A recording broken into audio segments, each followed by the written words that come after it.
All right, guys, we're here, and I've got literally my most favorite bait in my hand, no doubt, chatterbait fishing this morning. And we got a little wind-blown bank, which is always good. I can see a little bit of bait fish jumping around.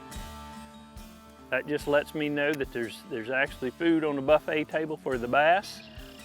We're just kind of burning down the banks right now, not really, you know, pinpointing anything. There's one that he was just out there roaming around.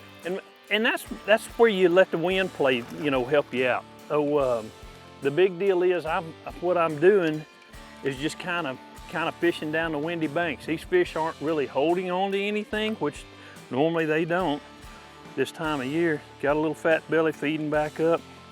And you're just kind of letting the wind be your friend, so to speak. You've heard that term.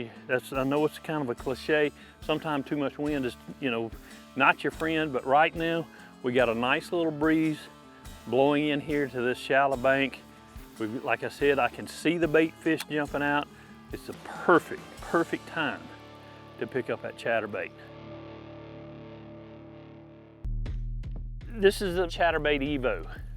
The thing that I really feel like sets the Evo apart is number one, it's when you make a cast with a chatterbait or a bladed jig, whatever you want to call it, you want that blade to immediately engage when you engage your reel. And what I'm talking about there is, as soon as that bait hits the water and I engage my reel and start the retrieve back, I want that blade to start working. I want it to start vibrating. I want to be able to feel it. And that's what we've done with this.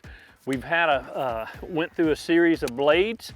We went through a series of hole diameters in the blade to where it connects to the nose of the bait.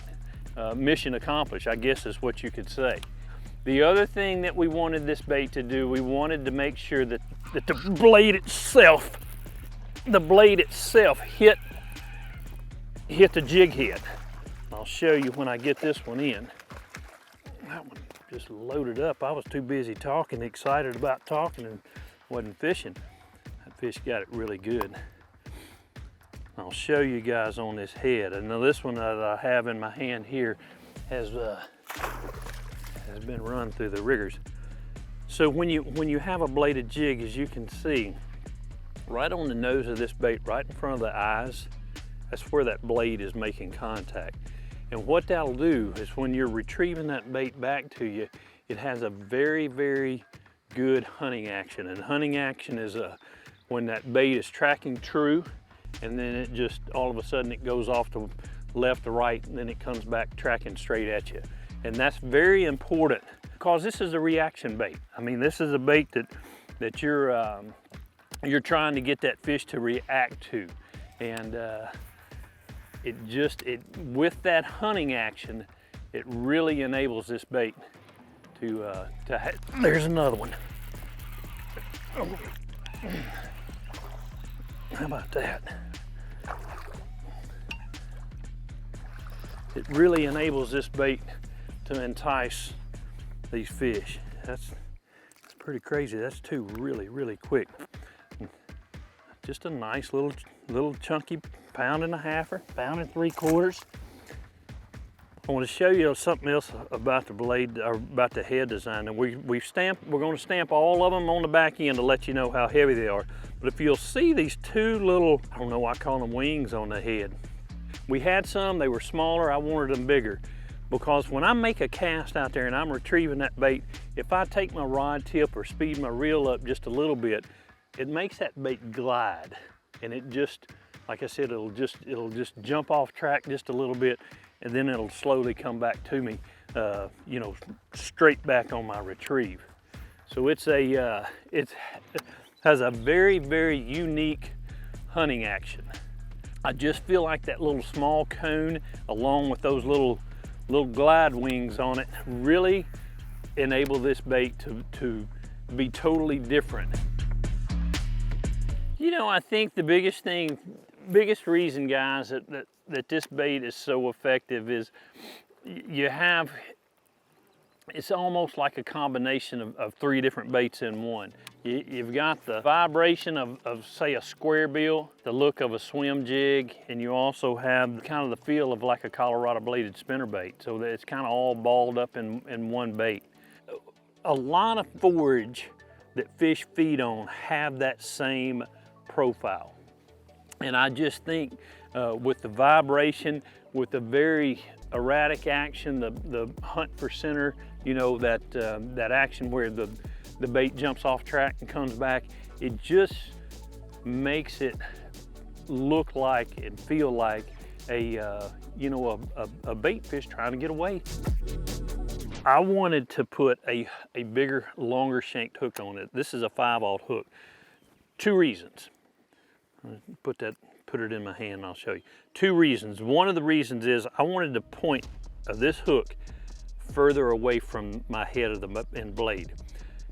When you get hung up, I won't say I can do it every time, but just about every time I can pop my line and the length of that point away from the head allows that bait to move and it'll come unhung. That is a very, very big point.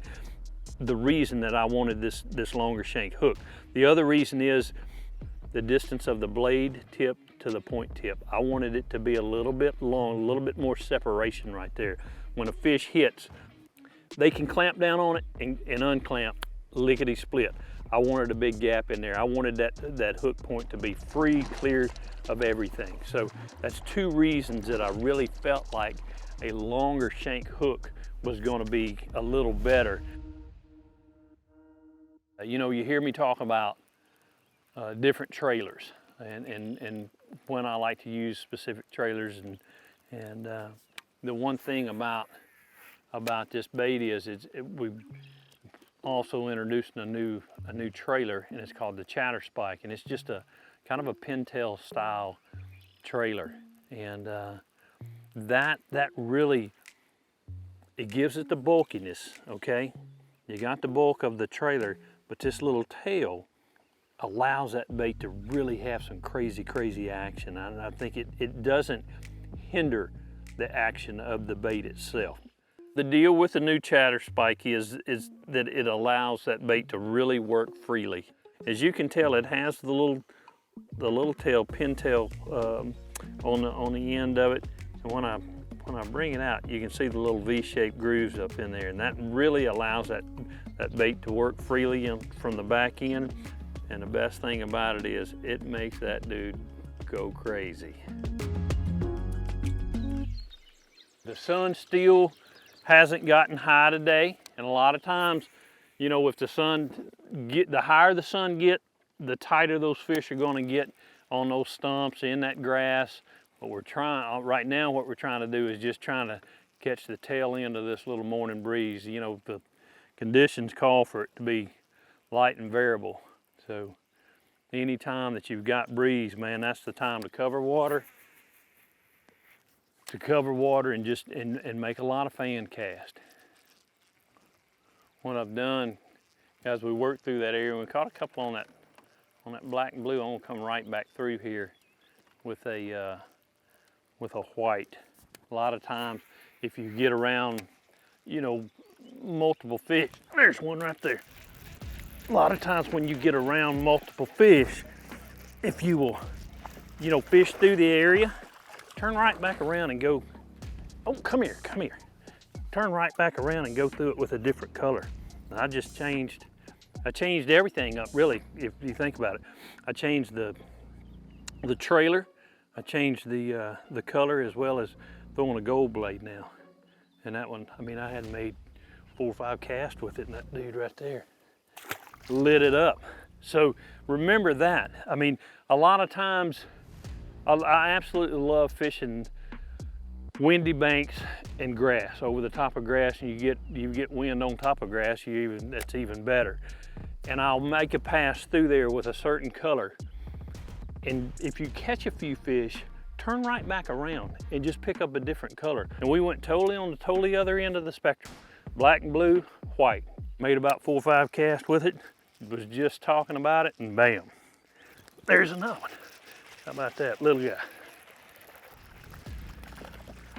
Now like I said, we just came through that little area right there with that black and blue. That one's not very big. Now I've teamed this one up. Same Evo, I've teamed him up with one of my favorite, and that's the old razor shad.